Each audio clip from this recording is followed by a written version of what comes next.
Why should he not debate whoever the candidate is on September 10th as he agreed to? What is the difference between candidate Biden and candidate Harris? He said he would do it. I'm just saying he's also agreed to other debates. You said he hasn't agreed to others. He has. It's the Kamala Harris campaign that hasn't agreed on the other side. Well, look, she has said on the campaign trail that she would be doing an interview at some point. She said that, I think, last week by the end of the month during a rope line or when she was talking to reporters. But look, what is important here, John, is that she is taking her message directly to the American people. She hit a number of battlegrounds. How mad is President Biden at Nancy Pelosi?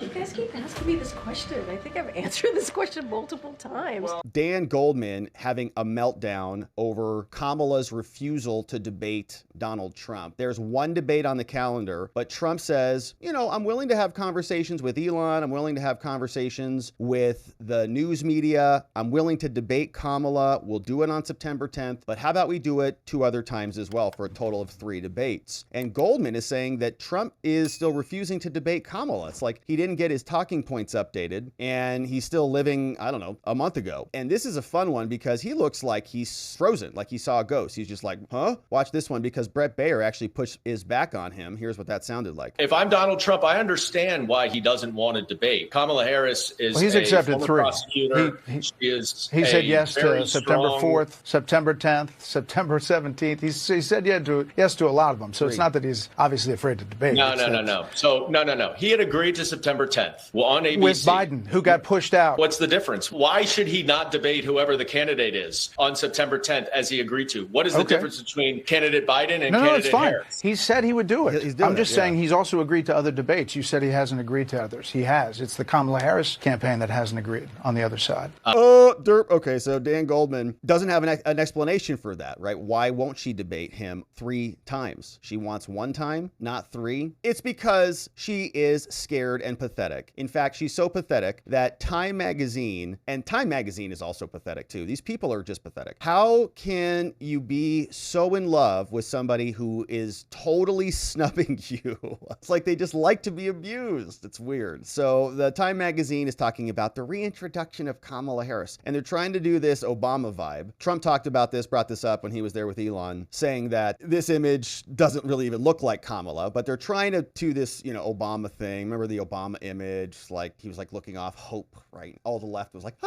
it makes us feel so good.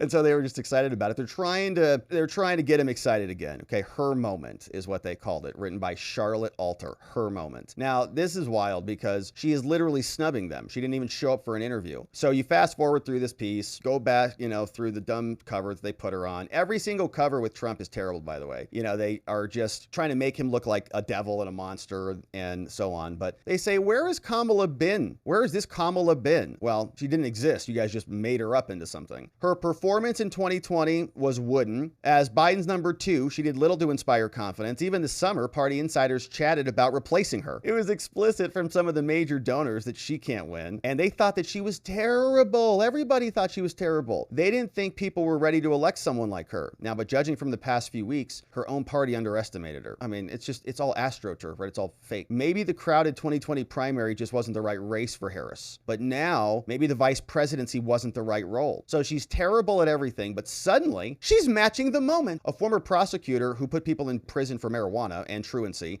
running against a convicted felon, and a defender of abortion rights. And again, that convicted thing, it's like a defender of abortion rights running against the man who helped overturn Roe versus Wade, and a next generation Democrat running against the 70-year-old Republican. Perhaps above all, she's given Americans one thing, a credible alternative to Trump. That's all. They're just excited. Now, watch this. Harris may still be the underdog. Trump has arguably the clear path to 270 and an edge on issues that voters say are most important to them, like the economy, the border, war, inflation, everything that Harris is responsible for. Harris will have to answer for the Biden administration's record on inflation and border security. Republicans are casting her as a coastal elite, pointing back to things she took in 2020, gun buybacks, banning fracking, overhauling health insurance, maybe too liberal to win the swing voters, but now they're faking her as a moderate. Harris has yet to do a single substantive interview, right? Has not done one for 3 weeks now, or to explain her policy shifts. But the Time magazine doesn't care. They'll still put her on the cover. And look at this. Her campaign denied a request for an interview for this story, and they ran it anyways. She has to repair ruptures in the party coalition, galvanizing Black, Hispanic, Arab, American, and young voters who migrate migrated away from Biden. Here's the demographic group she needs to win. And so she's like an overnight sensation. Oh, gosh. The vice president oversees a discussion on reproductive rights in 2022. Okay. So during those travels, Harris's team, right, the list intended, and she's doing amazing. Elections come down to vibes, and Camilla has the vibes right now, as Trump said. So her early months as VP were checkered too, right? It's, it's a Time magazine puff piece. You get the point. It's interesting, right? She's so pathetic, she won't even sit down for an interview with the magazine who is going to write a hagiography about her. It's pathetic. So they just love that. Here's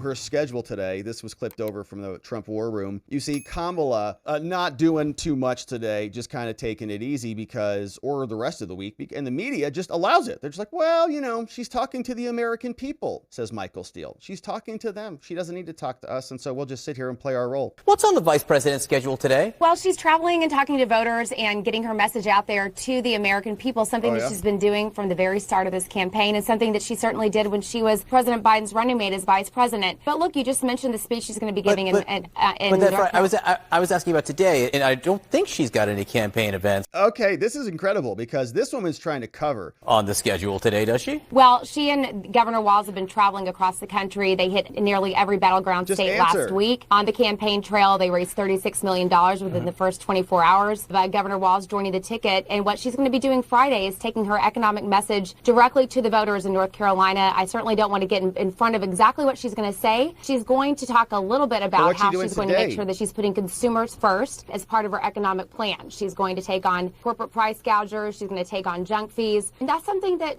John, she did when she was Attorney General of California, something she continued to do as the United States Senator of California. So she's going to be taking that message out to voters to seeing more of what she's going to say on Friday. We all do. I'll ask you more about that in just a second. The reason I was asking about today is because it seems like she has time if she wanted to do an interview with a member of the media or do a news conference, correct? There does appear to be that time if she wanted. Well, look, she has said on the campaign trail that she would be doing an interview at some point. She said that, I think, last week by the end of the month during a rope line or when she was talking to reporters. But look, what is important here, John, is that she is taking her message directly to the American people. She hit a number of battleground states. I think we had 15,000 people in Detroit last week, 12 to 13,000 in Nevada. She's been taking her message to the voters. How long is the media going to sit there and take it? It's like your job. It's like, bro, it's like your job to talk to her and to do your journalisming and whatever you do, the CNN journos. And they're just going to just let her bypass them and go directly to the American people at some rallies? Is she doing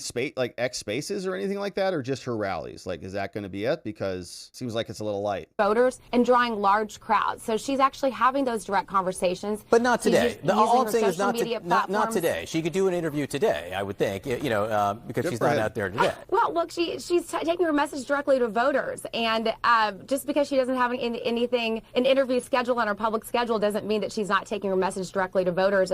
Oh, embarrassing. So she's gonna have to work on that answer. There's a lot of behind the scenes work that we're doing. We're revamping this or revamping that, or she's meeting with whoever, but she's not doing anything, honestly. She's probably sitting back there trying to figure out what her policies are. It's probably a policy day. They're having to craft some policies and spin up a whole new website. They've got nothing to talk about. So it's probably like an office day. You're not out and about. You're like, administrative stuff I got to catch up on. So they're probably taking some office days to figure out what she actually stands for, because she doesn't stand for anything. So they have to recreate her right now. What's happening behind the scenes. And this guy in the media is asking about it. That's good news. Hopefully some others in the media do ask about where is Kamala. How mad is President Biden at Nancy Pelosi?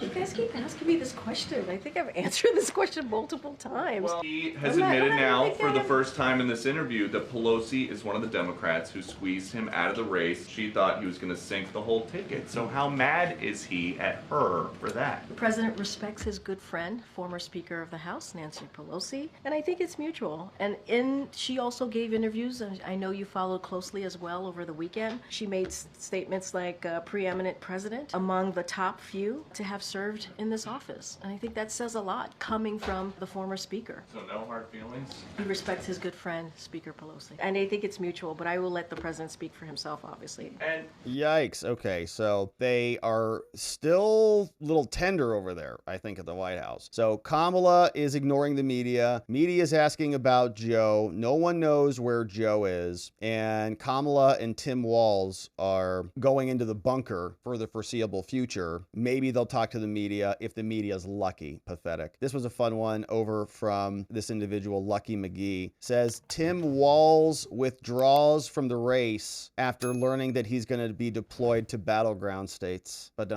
well done. So we'll see if he emerges or if Kamala emerges to actually speak to the public.